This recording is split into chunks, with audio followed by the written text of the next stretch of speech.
Hi students, my name is Faiz Sakir.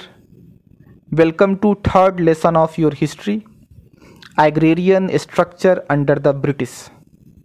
बच्चों, आज के इस वीडियो में हम लोग बहुत ही इम्पॉर्टेंट टॉपिक को डिस्कस करने जा रहे हैं। टॉपिक का नाम है द कंपनी एज दीवान। आपसे रिक्वेस्ट है कि आप इस वीडियो को लास्ट तक देखें ताकि आपको यह वीडियो अच्छे तरीके से समझ में आ जाए। तो चलिए स्टार्ट करते हैं। कहता है 12 अगस्त 1765 को मुग़ल बादशाह ने इंग्लिश ईस्ट इंडिया कंपनी को बंगाल का दीवान तैनात किया।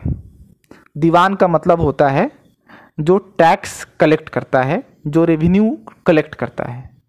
तो आप देखेंगे कि 12 अगस्त 1765 को दबाव में आकर उस वक्त के जो मुग़ल बादशाह थे उन्होंने इस ईस्ट इंडिया कंपनी को कहा कि आज से बंगाल का रेवेन्यू जो है वो आप कलेक्ट करेंगे। जब हम यहाँ पर बंगाल कह रहे हैं तो इसका मतलब है कि आज का वेस्ट बंगाल और जो है बांग्लादेश, जो किसी ज़माने में ईस्ट बंगाल कहलाता था।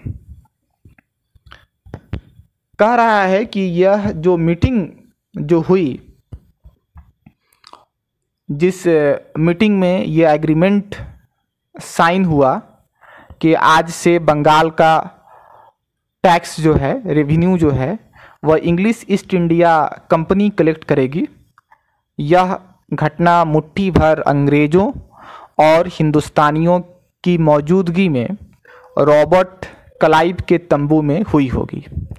तो इस चीज़ को ये बता रहा है, मतलब इस चीज़ की संभावना है कि यह एग्रीमेंट जो हुआ होगा कि आज से बंगाल का रेवेन्यू जो है वो अंग्रेज कलेक्ट करेंगे, यह रॉबर्ट क्लाइव के तंबू में हुआ होगा।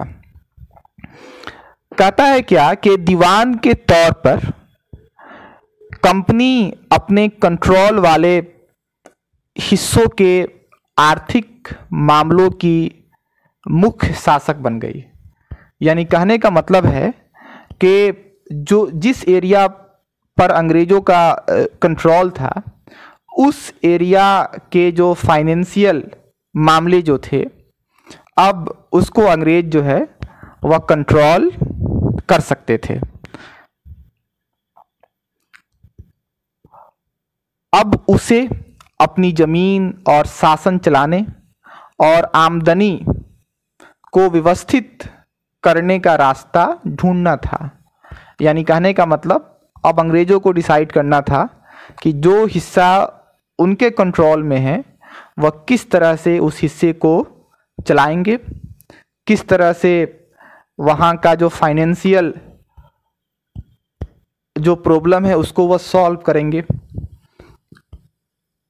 इसके लिए उसे एक ऐसा रास्ता ढूंढना था जिससे कंपनी के बढ़ते खर्चों को पूरा करने के लिए काफ़ी आमदनी जुटाई जा सके। यानी कहने का मतलब है कि इंग्लिश ईस्ट इंडिया कंपनी को एक ऐसा रास्ता ढूंढना था जिसके ज़रिए से इंग्लिश ईस्ट इंडिया कंपनी के जो खर्चे बढ़ते जा रहे थे उस खर्चे की भरपाई की जा सके। कहता है कि इंग्लिश ईस्ट इंडिया कंपनी एक व्यापारिक कंपनी थी, मतलब उसका मेन जो है मकसद जो है व्यापार करना था, बिजनेस करना था।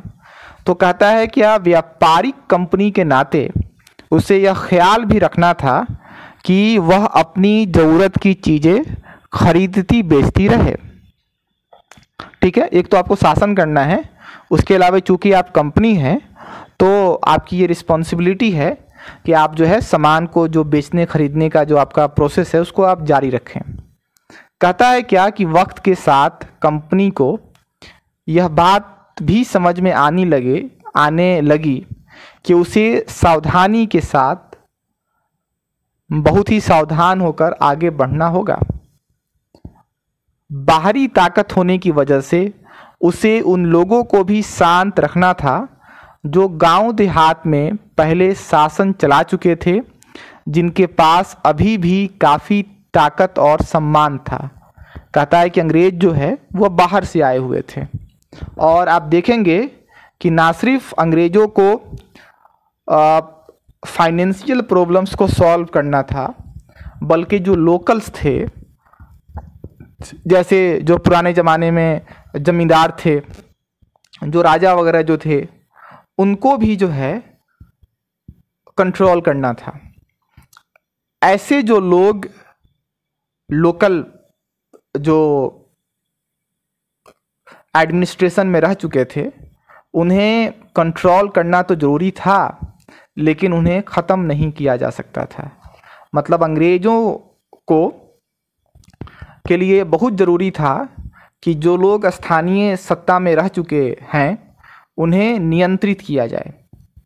ठीक है, तो उसी चीज़ को यहाँ पर लिख रहा है कि ऐसे जो लोग स्थानीय सत्ता में रह चुके थे उन्हें नियंत्रित करना तो ज़रूरी था, लेकिन उन्हें ख़त्म नहीं किया जा सकता था। यह काम कैसे हो, इस चैप्टर में हम देखेंगे कि इंग्लिश ईस्ट इंडिया कंपनी ने रूरल एरियाज को अपनी कॉलोनी किस तरह से बनाई, इनकम के लिए उसने रिसोर्सेज किस तरह से जुटाए, लोगों के पास क्या राइट्स होंगे उसने यह किस तरह से तय किया, और मनमाफिक फसलों की खेती कैसे कराई जाए यह किस तरह से तय किया। मतलब अंग्रेज जो फसल चाहते हैं उसी की खेती हो, यह उन्होंने किस तरह से तय किया। इसी चैप्टर को इसी चीज़ को हम लोग इस चैप्टर में डिस्कस करेंगे। कहता है इंग्लिश ईस्ट इंडिया कंपनी दीवान तो बन गई थी, लेकिन अभी भी खुद को एक व्यापारी ही मानती थी। मतलब कहने का मतलब है कि इंग्लिश ईस्ट इंडिया कंपनी के पास अब दीवानी का राइट आ चुका था। मतलब अब वह रेवेन्यू जो है वह कलेक्ट कर सकती थी, लेकिन अभी भी वह अपने आप को एक ट्रेडिंग कंपनी ही मानती थी। कंपनी भारी भरकम टैक्स तो चाहती थी, लेकिन उसके आकलन और वसूली की कोई रेगुलर व्यवस्था करने में वह हिचकिचा रही थी। उसकी कोशिश यह थी कि वह ज़्यादा से ज़्यादा